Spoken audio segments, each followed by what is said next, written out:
लोणचं कोणाला आवडत नाही असं होतच नाही. प्रत्येकाला लोणच्याचे वेगवेगळे प्रकार आवडत असतात. तर इथं आज आपण कैरीचं लोणचं अगदी झटपट 10 मिनिटात होणारे लोणचं कसं बनवायचं ते बघणार. त्यासाठी मी तर 2 कैऱ्या घेतलेल्या आहेत. अगदी व्यवस्थित आपण त्या स्वच्छ धुवून घेऊया आणि व्यवस्थित आपण पुसून घेऊया. पुसून घेतल्यानंतर आपण त्या कट करणार आहोत. तर तुम्ही इथं बघू शकता मी कशा पद्धतीने कट करते. तर अगदी असे बारीक, जेवढं बारीक पॉसिबल असत तेवढं आपण बारीक कट करणार. आधी त्याचा थोडासा भाग येतो काढून टाकलेला आहे आपण. आणि त्यानंतर आपण हे असं त्याच्यातली कोय जी असते ती काढून टाकली आणि अगदी बारीक असं चिरून घेतलेलं आहे. तुम्ही बघू शकता अगदी पातळ पातळ काप करायचे त्याचे. असे उभे काप करून घेतलेले आहेत. अगदी झटपट लोणचं होतं आणि हे चटपटीत एवढं छान लागतं ना. ज्यावेळी भाजी एखादी आवडती जरी भाजी असेल तर ती त्याच्यासोबत खाण्यासाठी खूप छान ऑप्शन आहे. तर तुम्ही बघू शकता अगदी या पद्धतीने कट करून घेतले. जे काही मोठे भाग आहेत ते आपण परत थोडेसे कट करून घेऊया. या पद्धतीने आपण ते कट करून घेतले.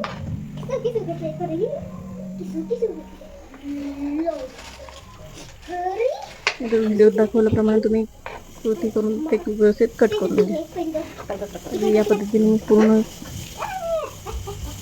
जे 2 आंबे कैऱ्या आहेत त्या व्यवस्थित अशा चिरून घेतल्या.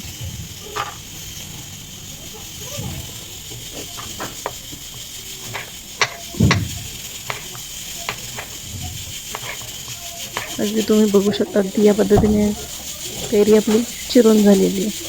तर ती एका मी बाउलमध्ये काढून घेते.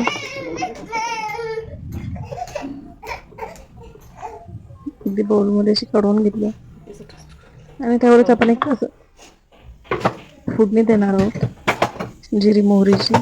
तर त्यासाठी आधी मी याच्यावर थोडंसं लाल तिखट टाकून घेते आणि चवीपुरतं मीठ टाकून घ्यायचं.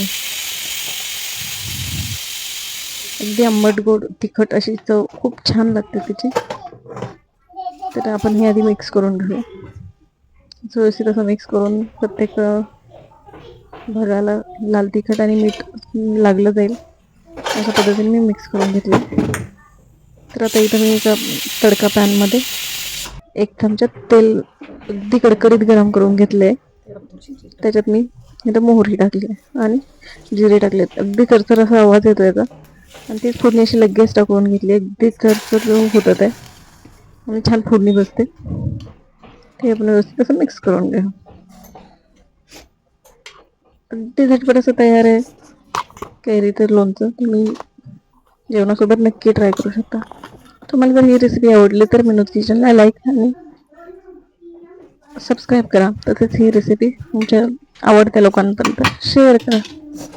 धन्यवाद. पुन्हा भेटूया अशाच एका नवीन रेसिपी सोबत.